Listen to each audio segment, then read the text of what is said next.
internal stakeholders tend to be those in the box, and external ones are those outside the box. Jadi yang di dalam kotak adalah yang internal, yang di luar adalah eksternal.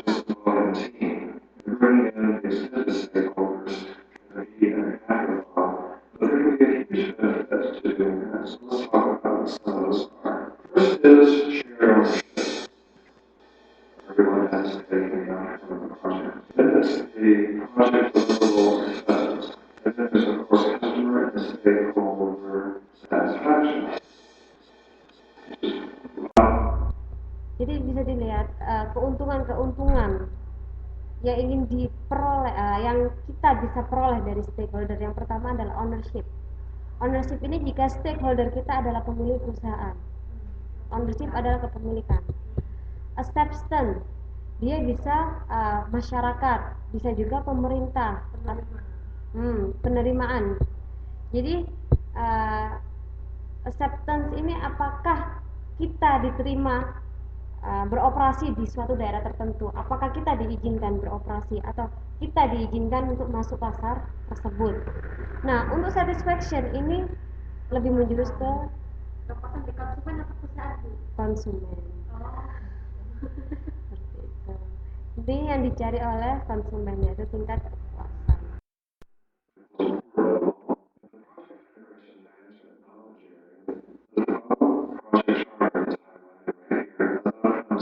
Hanya menunjukkan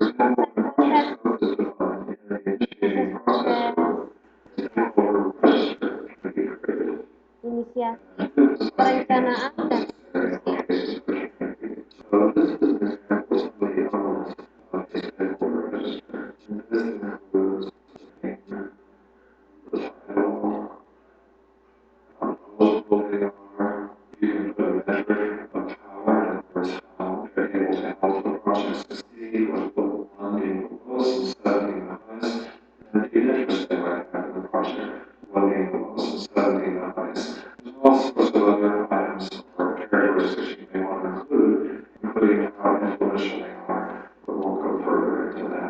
First, let's talk about what the roles are. There's our stakeholder. They have importance to the project. Usually are involved, how much they influence the project, their interest in the project, and of course the expertise they bring to the project. Jadi ini beberapa fungsi dari si stakeholder. Yang pertama, dia itu penting untuk proyek kita. Yang kedua, keterlibatannya pada proyek kita, yaitu si karyawan dan manajemen. Kemudian pengaruhnya terhadap proyek kita, tingkat kepentingannya pada proyek kita, dan keahliannya terhadap proyek kita. Itu macam-macam tingkat keterlibatan dari si stakeholder.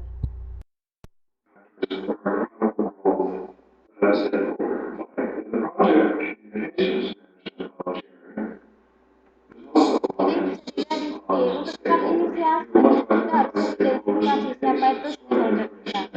Itulah sebenarnya yang paling penting dalam strategi pemasaran.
Yang vertikal adalah kekuatan, yang horizontal adalah tingkat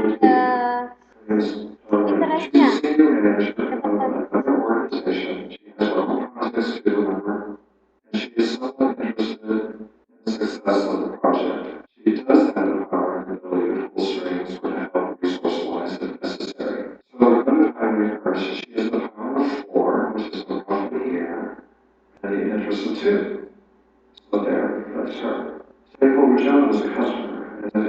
doesn't have much power to make things happen, but has high interest the project is successful and satisfies his company's needs.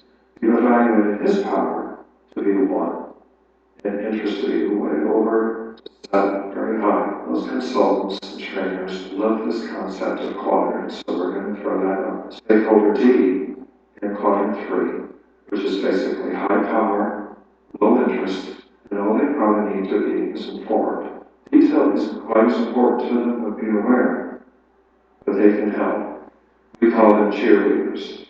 So that's what the stakeholder is all about. Stakeholder J is in quadrant 2, which is low power, high interest. The more detail, the better. Jadi dia coba jelasin. Dia punya 2 sisi kekuatan dan sisi interest.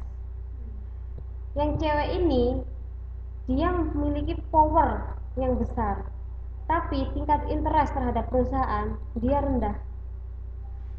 Oleh karena itu dia berada di kuadran 3. Sedangkan si Mr. J ini, dia powernya rendah, tapi interestnya terhadap perusahaan itu tinggi, sehingga dia berada di kuadran 2. Nah, siapakah stakeholder yang penting bagi perusahaan itu? Itu jika dia berada di kuadran 4. Dia memiliki power yang besar, tapi juga tingkat interest yang tinggi. Nah, jadi kita bisa memplot-plotkan stakeholder yang penting bagi kita itu berdasarkan kuadran ini. Jika nanti kamu memulai suatu usaha, kamu bisa menganalisis stakeholdermu berdasarkan ini. Tingkat powernya seberapa dan interestnya juga seberapa. Bisa kamu plotkan. Nah, jika dia stakeholder yang berada di kuadran 4, kamu benar-benar harus memperhatikan stakeholder tersebut. Other stakeholders may reside in the other quadrants, such as quadrant 1 and quadrant 4. And in quadrant 1, all you need to do is simply keep them informed. They can be viewed as opposers, or those with little to no interest. They want to make sure the project succeeds. Nah, siapa saja yang berada di kuadran 1? Tadi stakeholder yang penting tapi tidak menentukan, dan pada lingkungan dengan ketidakpastian yang tinggi, dia akan berada di kuadran 1.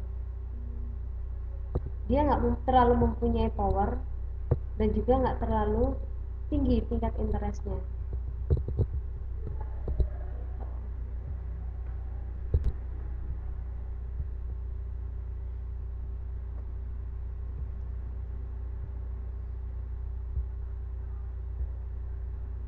Sedangkan untuk pola struktur saluran kita itu juga kita mempunyai 2.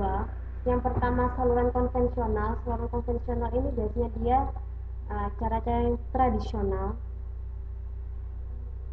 Saluran konvensional mempunyai beberapa ciri. Yang pertama adanya unsur kerjasama. Kemudian keputusannya self-oriented.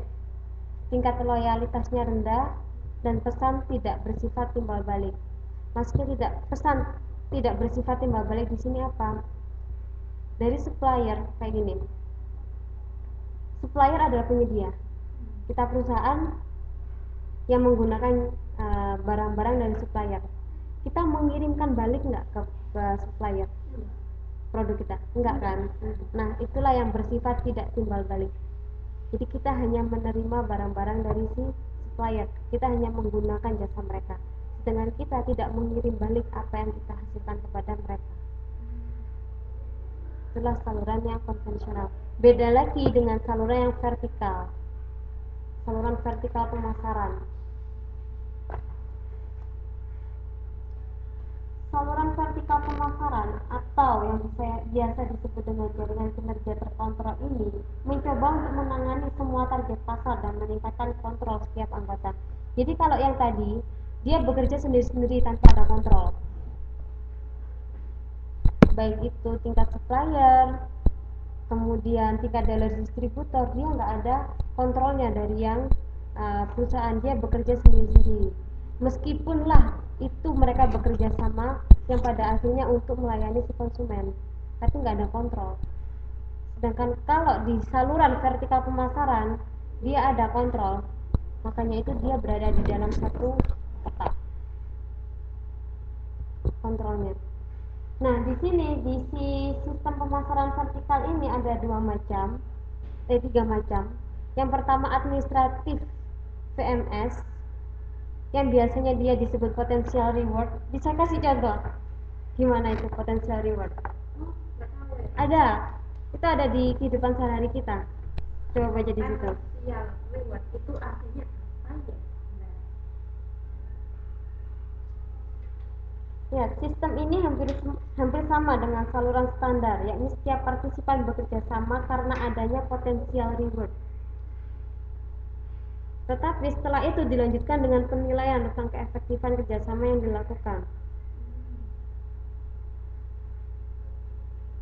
Organisasi bekerjasama untuk mengembangkan strategi dengan anggota yang terbatas, lalu dilanjutkan dengan perjanjian informal mengenai siapa saja yang tertarik untuk bekerja sama. Oh, Biasanya seperti apa? gitu. Mudah? Hah? Ya, ini mudah. Coba seperti apa? Nah, jadi apa ya? Potential reward. Kalau kita membantu, berarti kita dapat untung. Ya, betul. Kalau kita mencoba membantu sebuah perusahaan untuk memperkenalkan kepada yang lain, misalkan memperkenalkan kepada yang lain, terus ada konsumen yang tertarik dengan proposal kita, gitu. Dengan apa yang kita ajukan ke konsumen, terus kita tinggal ngomong aja sama siapa itu, sama si perusahaan. Oh, ini ada konsumen yang sekian mau minta yang seperti ini dari produk perusahaan, gitu. Bisa diinginkan. Terus kita dengan memperkenalkan kepada konsumen, kita dapat untung juga, untung dari perusahaan, untung dari konsumen juga, kayak gitu ya Bu. Jadi dia seperti MLM. Kayak itu, kayak apa namanya, LML. Oh, kayak gitu. Ya benar kayak gitu. Jadi meskipun mereka ada banyak saluran, tapi meskipun mereka terlihatnya bekerja sama, tapi mereka sebenarnya enggak kayak gitu. Nah, apa yang akan menjadi patokan mereka itu ada rewardnya. Jadi semakin jadi di sini keterkaitan antara kita dengan konsumen itu akan sangat tinggi. Nah, konsumen itu ya